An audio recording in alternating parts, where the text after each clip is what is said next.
Hello everyone, this is Masachi, that's my username, but my real name is Janae, and I'm here to talk to you guys about TMJ disorder. November is TMJ Disorder Awareness Month, so this is a perfect time for me to start this. Plus, today is Thanksgiving, and I hope you all, if you celebrate it, had a great one. I had a pretty good one, surprisingly, with my family, and it was a pretty relaxing day, so it's good. A year ago today, I made my TMJ disorder blog. It's called TMJ Sufferers Unite. And the night before Thanksgiving last year, I had a mental breakdown. I was asking myself, why is this happening to me? The same kind of stuff that everybody does when they beat themselves up over something like this. And I just, I needed an outlet. I needed hope again. I was trying to get to sleep that night because I knew Thanksgiving was the next day and we had to get up early to go see my grandpa. And I just felt so lost and upset and so tired of being in pain. At the time, I didn't have any medication or anything that was helping me feel better. My jaw was hurting pretty bad that night, and I just broke down crying. I did not understand why I still felt like this, especially considering my story.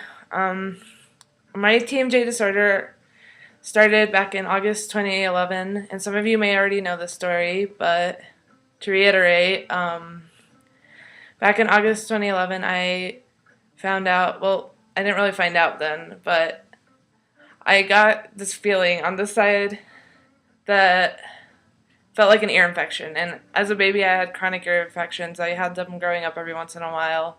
My last ear infection was December of 2010. And this happened in August of 2011. I was like, oh my god, this is what it is. It's happening again. I thought I had swimmer's ear, which you can get without swimming. But people, I remember I used to go into Yahoo Answers a lot to try to find out what was wrong with me. And that wasn't a great idea.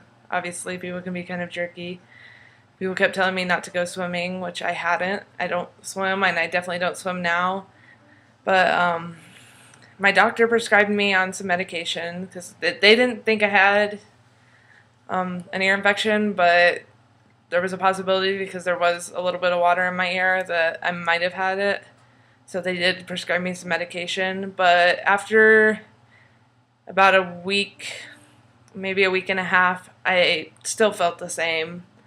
And I freaked out and this wasn't working for me, and I went online and I read some stories about people with chronic ear infections, and I freaked out because I didn't want to live with chronic anything. I didn't want that, and I was scared, and I remember telling my mom, I don't want this, I don't want it to be chronic, and she's like, oh, don't worry, it's just going to be an ear infection, there's nothing wrong with you, you've had these before, it's alright, we just need to try a different medication because they gave you a low dosage. So we went to the doctor, discussed that again. They prescribed me on something a little stronger, but same story. And so my doctor said, okay, I want you to go in for some blood tests. My blood test came back negative, which means I didn't have any virus or anything. And that's when I realized, this isn't getting me anywhere. My school was starting back up in September, my art college, and I needed to go back into college in time, and I couldn't because I didn't feel good. So I had to miss the first, I'd say almost a month worth of school because I didn't know what was wrong with me and I didn't want to go back to school like that. I had to drive an hour and a half just to get there. I didn't know if I could even make it. And even then, I just had to suck it up and go and do it because we didn't have time to find out what was wrong with me. I had to suck it up and say, okay, this is just an ear infection. It's going to get better. I'll be all right. But I went to school for a while, and I kept saying, I've just got to get this ear infection worked out. I've got to go see an int specialist. And when I finally got the chance to see an int specialist, in I'd say November, maybe October, he looked at my ears, he did all the tests, and he said, your ears are perfectly fine. He said, have you thought about asking your dentist about TMJ disorder? And I'd never heard of it at the time, and I didn't even know what it was. And he said, it's a jaw disorder, and a lot of TMJ patients complain that it feels like an ear infection.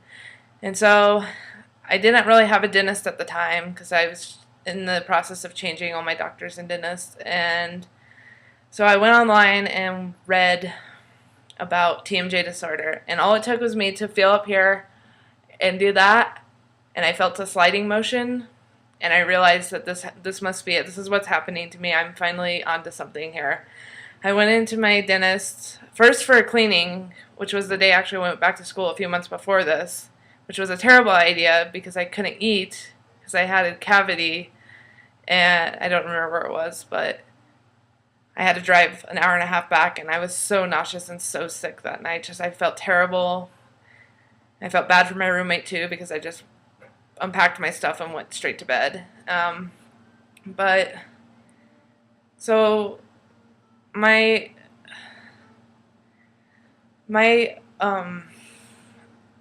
sorry, I'm having brain problems right now.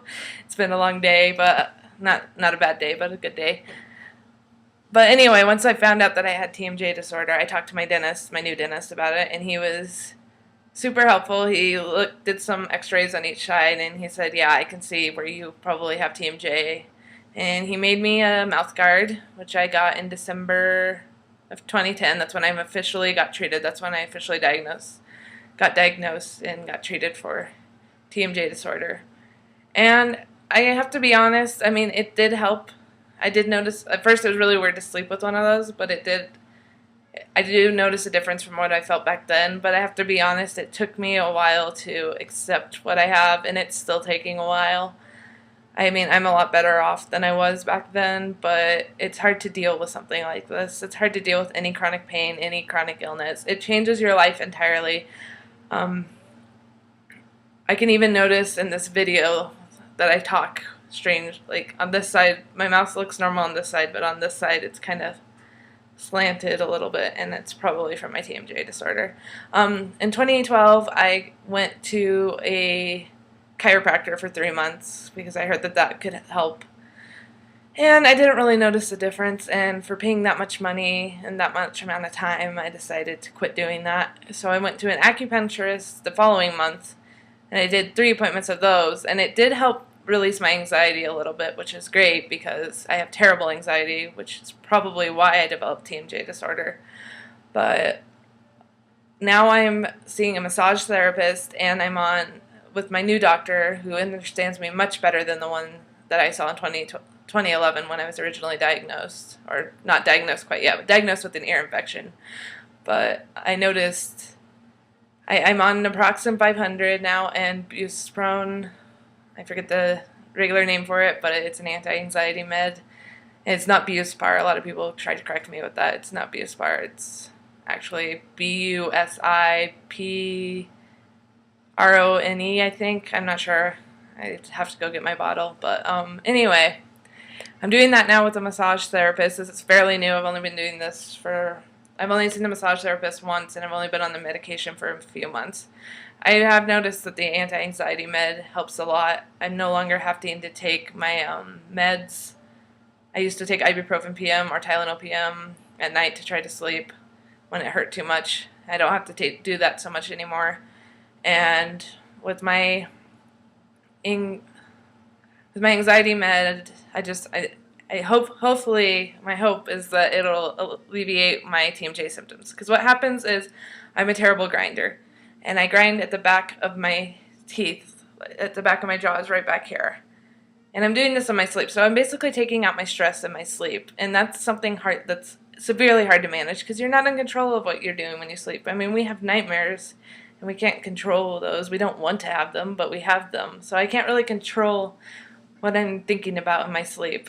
But anyways, I'm finally getting progress, and I'm just here to say that it does take time, but progress is possible. And connecting with people certainly helps. Ever since I met a year ago today, I didn't know hardly anybody who knew what it felt like to be me. I have 2 friends up in college, but at the time I did not know them, who have chronic pain and illness. And knowing them and knowing the people I've met online who have lupus, fibromyalgia, all of those things, it's helped a lot. I hate that people have to go through anything like this, but it helps to know that we're not alone in this. And I just wanted to say that I'm here if anybody wants to talk, and thank you so much to the followers who have followed me for a year since I made this blog, because I am posting this on my blog as well. And I have a little note here to make sure I haven't forgotten to say anything. I think I've covered everything for this first video. It's pretty long now, so I should probably get going. I hope you guys enjoy the rest of your holiday break if you're on it, and for the rest of you, I hope you're doing okay. Just try to stay positive, and as my little TMJ Sufferers Unite page says, if we stand together, we can get better. Thanks everyone for watching. Bye-bye.